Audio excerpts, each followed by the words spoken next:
সাইয়েদনা আদমের সামনে অনেকগুলো রুহু রাখা হলো। সাইয়েদনা আদম বললেন, এরা কারা? আল্লাহ বললেন, এরা হচ্ছে নাসালুক, তোমার বংশধর, পৃথিবীতে তোমার পর এরা পৃথিবীতে আসবে। সাইয়েদনা আদম বললেন, আল্লাহ ওই যে একটা রুহু দেখা যায়, এটার নাম কি?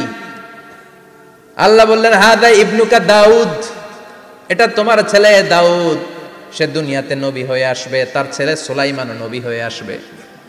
সাইয়েদনা আদম বললেন, মাবুদ, আমার ছেলে দাউদের কত বছর হায়াত আপনি দিয়েছেন? আল্লাহ বললেন, 40 সানা, মাত্র 40 বছর, 4 ইয়ার্স, 40 বছর তোমার ছেলেটা বাঁচবে। ও আল্লাহ, আমি বাঁচবো কয় বছর? তুমি বাঁচবা 1000 বছর। সুবহানাল্লাহ। সাইয়েদনা আদম বললেন, মাবুদ, এত ফুটফুটে সুন্দর আমার ছেলে দাউদ, মাত্র 40 বছর দিলেন কেন? জিদ মিন উমরিহি, বাড়ায়া দেন। কি করেন? সুপারিশ করতেছে পোলার লাইগা কে? বাবা। আল্লাহ আপনি বাড়ায়া দেন। আল্লাহকে বাড়ানো যাবে না, লেখা হয়ে গেছে। রুফিআতিল আকলাম ওয়া জাফফাতিস সুহুফ, কলম তুলে নেওয়া হয়েছে আর কালি শুকায় গেছে, আর কিছু করা যাবে না। সাইয়েদনা আদম বললেন, মাবুদ, আমার 1000 বছর কেন দিলেন? আমার এই সুন্দর ফুটফুটে ছেলেটারে মাত্র শুধুমাত্র 40 বছর কেন দিলেন? ও মাবুদ, আমার 1000 বছরের দরকার নাই, আমার 1000 বছর থেকে 60 বছর আমি আমার ছেলেরে দিয়ে দিলাম। দাউদ আলাইহিস সালাম বাঁচবে 40 বছর, তো বাপ আদম যদি আরো 60 দেয়, 40 আর 60 মিলে কত হয়? 100। ভালো হিসাব বোঝেন, 100। আর আদম আলাইহিস সালাম পেয়েছিলেন 1000 বছর, 60 কমে গেলে রইল কত? 940 বছর পৃথিবীতে থাকার পরে মালাকুল মাউত চলে এসেছে, কারণ এটা on time. The death will come on time, it never late, কখনো দেরি হয় না। আল্লাহ বললেন, লিকুল্লি উম্মাতিন আজালুন ফাইযা জাআ আজালুহুম লা ইস্তাখিরুনা সাআতান ওয়া লা ইস্তাকদিমুন। মৃত্যুর একটা নির্ধারিত সময় আমি বেঁধে দিয়েছি, অন টাইম। অন টাইমেই চলে আসে, 1 সেকেন্ড আগেও আসবে না, 1 সেকেন্ড পরেও আসবে না।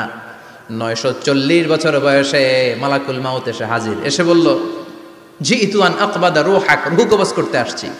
আদম আলাইহিস সালাম বললেন, রূহ কবজ করতে আসছো মানে? আমি বাঁচবো তো 1000 বছর। কয় বছর?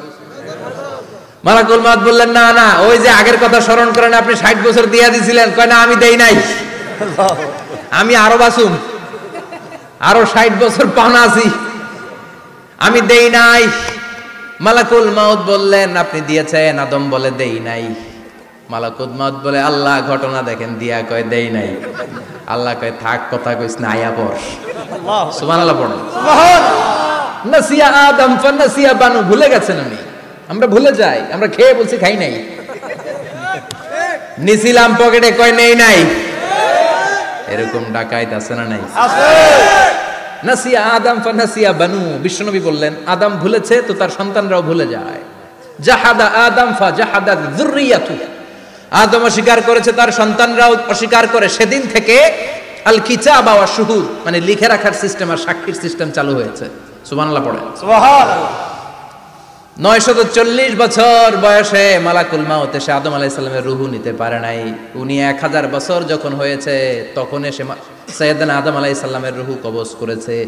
যেই দিন পৃথিবীর প্রথম মানব, প্রথম নবীর রূহ মালাকুল মাউত দুনিয়ায় এসে কবজ করেছে, ওই দিনটাও ছিল জুমাবার। সুবহানাল্লাহ, আল্লাহু আকবার। আবার বিশ্বনবী বললেন, লা তাকুমুস সাআহ ইল্লা ফি ইয়াউমিল জুমআহ ইযা যুলজিলাতিল আরদু জিলজালাহা ওয়া আখরাজাতিল আরদু আসকালাহা ইযা রুজ্জাতিল আরদু রাজ্জান ওয়া বুসাতিল জিবালু বাসসা। কিয়ামতের দিন পৃথিবীটাকে একটা প্রকম্পন দিয়ে কাঁপিয়ে দিবে কে? আল্লাহ। মারাত্মক একটা ঝাঁকুনি দিবে আল্লাহ, পুরো পৃথিবীটা কেঁপে ভেঙে চুরে খান খান হয়ে যাবে। এই ঝাঁকুনি আর আর্থকোয়েক, ভূমিকম্প এর ঘটনাটা যেদিন ঘটবে ওই দিনটাও হচ্ছে জুমার দিন। চিৎকার করে পড়েন সুবহানাল্লাহ। তার মানে আদম সৃষ্টি হলো জুমার দিনে, দুনিয়ায় নামিয়ে দেয়া হলো জুমার দিনে, তওবা কবুল করে নেওয়া হলো জুমার দিনে, রূহ কবজ করা হলো জুমার দিনে, আবার কিয়ামত সংগঠিত হবে জুমার দিনে। পড়েন সুবহানাল্লাহ। আবার বিশ্বনবী বললেন, আর রমাদান ইলা রমাদান, এক রমজান থেকে আরেক রমজানের মাঝখানে যত গুনাহ হয় মাফ করে কে? আল্লাহ। তারপরে বিশ্বনবী বললেন, আল উমরাতু ইলাল উমরাহ, কেউ যদি একবার উমরা করে পরে আবার করলে 2 উমরার মাঝখানে গুনাহগুলো মাফ করে দেয় কে? আল্লাহ। আবার বিশ্বনবী বললেন আল জুমাআতু ইলাল জুমআ কাফফারাতুন লিমা বাইনাহুমা, এক জুমার পর থেকে সামনের জুমা আসা পর্যন্ত যে সগীরা গুনাহগুলো হয় সবগুলো সগীরা গুনাহ মাফ করে দেয় কে? রজব শাবানে বরকতে দাও, রমজান মাসে গুনাহ ঝড়াও, সপ্তাহ জুড়ে তুমি বরকতে দাও, জুমার দিনেতে গুনাহ ঝড়াও, রজব শাবানে বরকতে দাও, রমজান মাসে গুনাহ ঝড়াও। ঠিক কি না? তার মানে জুমার দিন গুনাহ মাফের দিন। সারা সপ্তাহে ভুল ত্রুটি অন্যায় যা করলাম জুমার নামাজের বদৌলতে সব গুনাহ মাফ করে দেয় কে? আল্লাহ। এই দামি দিনটাকে আল্লাহ ইহুদিদের দিতে চেয়েছিলেন, পায় নাই। আলহামদুলিল্লাহ কবেন না? আলহামদুলিল্লাহ। ইখতিলাফু, তারা ইখতিলাফ করে হারাইছে এটা। এই দামি দিনটা রব্বুল আলামিন নাসারাদেরকে দিতে চেয়েছিলেন, ফাখতালাফু, ওরাও ইখতিলাফ করে হারাইছে। এজন্য ইখতিলাফ ভালো জিনিস না খারাপ জিনিস? মারামারি ভালো জিনিস না খারাপ জিনিস? আর ঐক্য করা ভালো জিনিস না খারাপ জিনিস?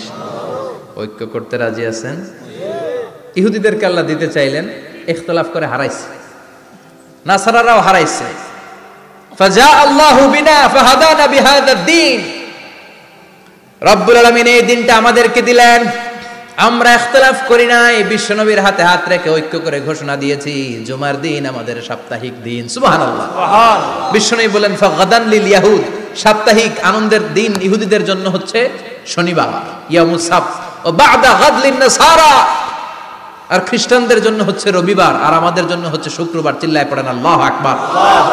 তার মানে জুমার দিন, জুমাবারের মর্যাদা বেশি না কম? চিল্লায় বলেন বেশি না কম?